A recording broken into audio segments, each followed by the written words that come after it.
एक बार आधी रात को जब आँखों में नींद का नामो निशान नहीं था और मेरे घर में मेरे अलावा कोई इंसान नहीं था, कुछ अजीबो गरीब ख्याल दिमाग में उमड़ रहे थे जो अपने शिकंजे में मुझे जकड़ रहे थे। घड़ी के कांटों के कदमों की आहट, खिड़की की दरार से आती हुई हवा की सरसराहट और जाते हुए जाड़े की हल्की हल्की कपकपाहट माहौल को और भी पेचीदा बना रहे थे और अंदर ही अंदर मेरा दम घोटे जा रहे थे। मैं उठा और आ गया घर से बाहर। सोचा मन शांत हो जाएगा कुछ देर खुली हवा में घूमकर।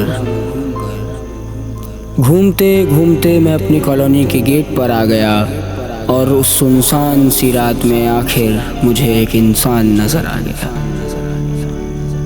गेट के पास एक कुर्सी पर कॉलोनी का चौकीदार बैठा था। उस वक्त तो बस यूँ लगा कि मेरा कोई यार बैठा था। वो जो घुटन का तमतमा सूरज था अब ढल रहा था। उसकी कुर्सी के आगे ही एक अलाव चल रहा था।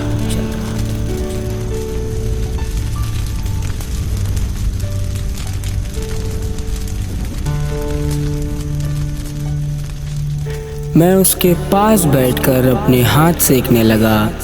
वो भी आग बढ़ाने के लिए अलाव को फूंकने लगा। अकेलेपन की उफनती नदी अब धीरे धीरे उतरनी थी। लोग तो अपने सपनों में खो चुके थे, बातें तो बस अब हमें ही करनी थी। उसकी बाईं कलाई पर उसका नाम लिखा था, धुंधला धुंधला सही सही संत राम लिखा था। मैंने गुफ्तगू का सिलसिला शुरू किया। उसने बीड़ी सुलगाकर पहला कश लिया।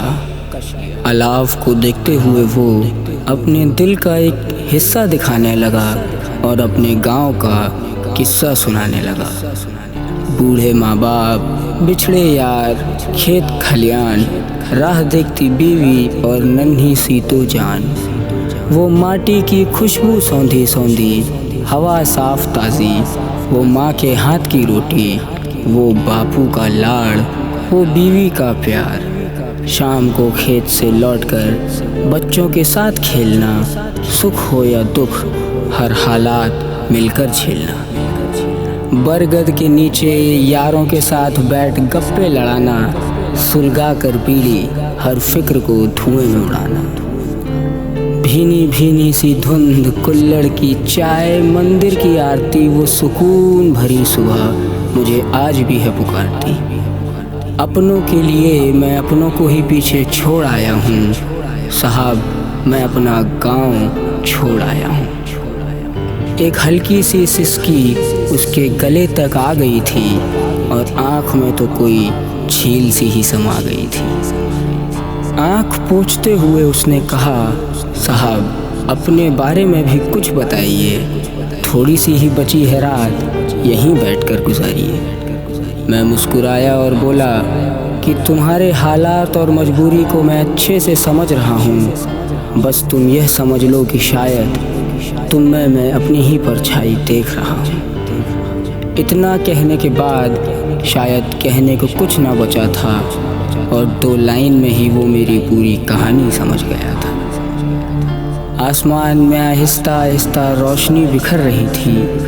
बातों बातों में एक यादगार रात गुजर चुकी थी। ये अब सारी दुनिया के जागने का वक्त था।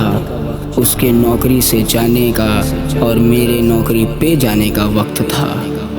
एक नई सी रात बिताकर एक पुराने दिन के लिए मैं तैयार था और अब वो चौकीदार नहीं, मेरा यार था।